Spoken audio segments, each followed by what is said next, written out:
Hey everybody, it's me, Steve Schnee, the CD Junkie. On this episode of CD Junkie, I'm going to be talking about a great British synth-pop duo by the name of Naked Eyes. Now, of course, everybody knows Naked Eyes by their huge hits, Always Something There to Remind Me, Promises, Promises, When the Lights Go Out. They were big MTV hits, but there's more to the band than that, and I always like to start these episodes out by telling you how I got into the band. Well, basically, it was 1983. I walked into Music Market in Costa Mesa, which was the favorite store to go to, and first thing I did is I went to the new release bins. Now, the guy was just putting out all the brand new releases. The first thing I saw was the LP version of this. This was 1983, so it wasn't a CD, but I saw that cover and I go, oh, that's cool. And then I put it back because I thought, well, I want to look around and see if there's anything else. Because I'd never heard this band before. K-Rock had not started playing them. Top 40 Radio had not started playing them. MTV wasn't playing them yet. So I was walking around and I kept thinking about that album cover, Naked Eyes. I should go back and take a look at it again. So I picked it back up again, looked at it, and I thought, cool. I turned it around and it said produced by Tony Mansfield, and I knew, bingo, I was going to buy it right then because I was already a fan of Tony Mansfield. His work with new music is just outstanding. He produced Captain Sensible's 2 albums, so I sort of had an idea of what this was going to sound like, but I wasn't 100% sure until I got home. But before I tell you what I thought of the album, let me just tell you real fast that before they were Naked Eyes, they were actually in a band called Neon, and they released a single in 1980 and 1981. Neon consisted of Pete Byrne on vocals, not to be confused with Pete Burns from Dead or Alive, Rob Fisher on keyboards, and a few of the other members were Roland Orzabal and Kurt Smith. Now, I'm not sure if Roland and Kurt appear on Neon's 2 7-inch singles, but I do know that they were in the band at one time. And when Neon split, of course, Kurt and Roland went off to form Tears for Fears, and Rob and Pete formed Naked Eyes. Now, let's get back to talking about this album, which came out in 1983. It blew my mind. This is just great pop music. It didn't matter if it was synth pop or whatever. Every song was just fantastic, filled with hooks.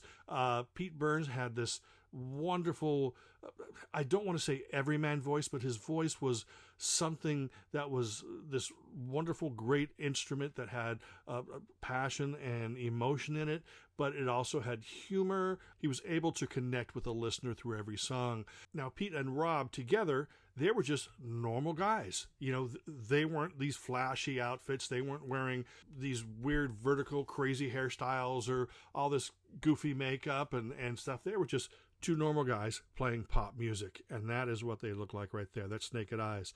That is Pete, and that is Rob. Now, this album, jam full of great, great songs. Like I said, Always Something There to Remind Me, Promises, Promises, When the Lights Go Out. My 2 favorite songs off of this album are Fortune and Fame and Voices in My Head. Absolutely wonderful, but still, it's chock full of, it's just great pop. Take away the synths and add acoustic and electric guitars, and the songs are still going to sound fantastic. And that's the great thing about them. They wrote pop songs. They were influenced by, the 60s, and they were playing music in the 80s, and it was this great collision of pop goodness. Now, this here, what I'm holding, is the American version of the CD, and this has bonus tracks. So this is the American album, which was slightly different than the UK album, but I'll get to that in a second. This actually came out after the UK album, to my knowledge, but you can see there that there's bonus tracks, and the hits are there. Now, the British version of the album, I searched for years to find it, and could never find it until it was reissued by Cherry Red on CD, and that's no joke. I mean, I looked everywhere. No store seemed to have a copy, and I wasn't buying stuff online back then. But this is Burning Bridges. This is the first Naked Eyes album. This is the UK equivalent of the one that I just showed you.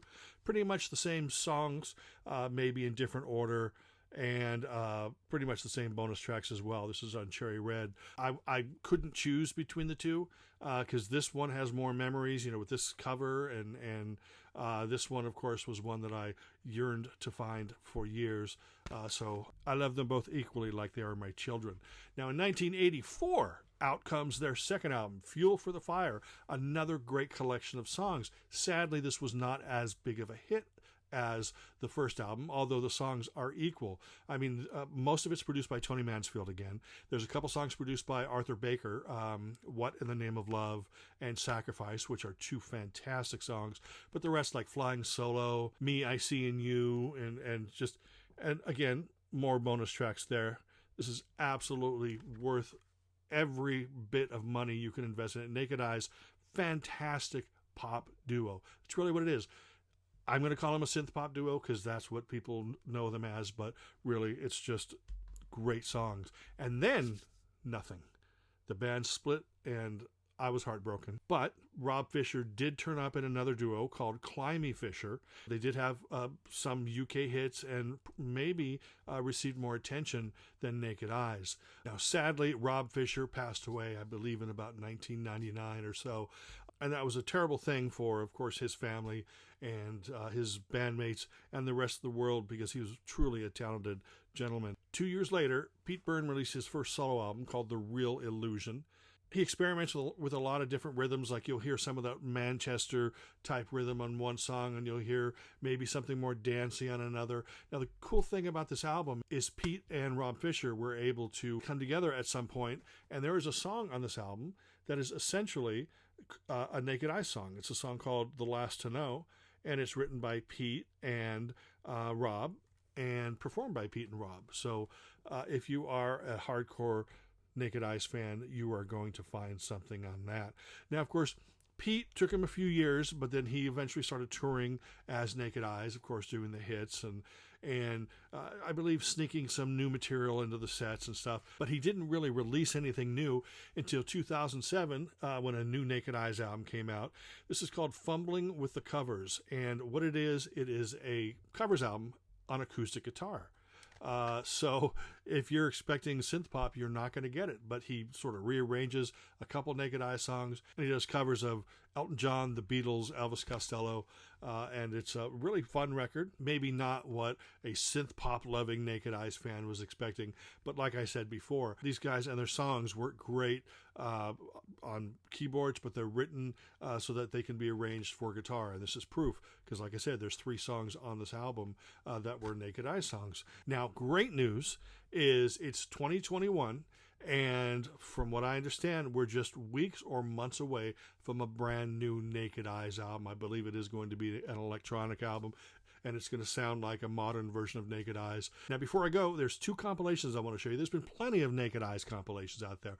They'll grab the same 10 songs or whatever and throw them together. Well, first off, here's this one called Promises, Promises, the very best of Naked Eyes, right there.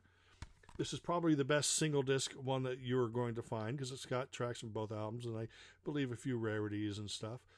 So that is a great collection. Another one you may want to track down, but it's going to be a little more expensive, is one called Everything and More.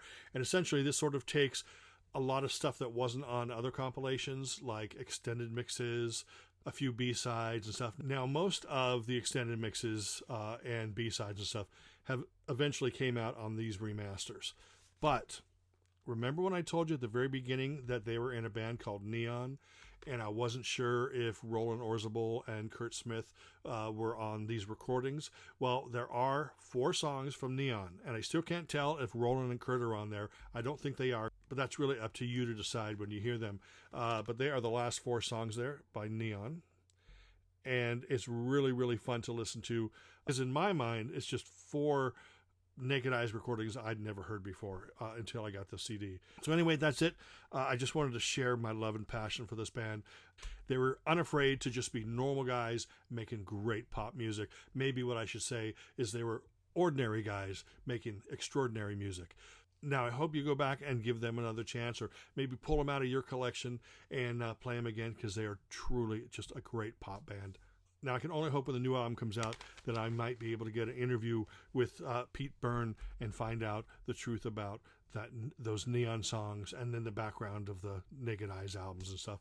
I appreciate you sitting around and allowing me to talk about Naked Eyes. Remember to like, comment, share, subscribe, and to ring that bell for future notifications. And until the next time, remember me, I'm Steve Schnee, the CD Junkie.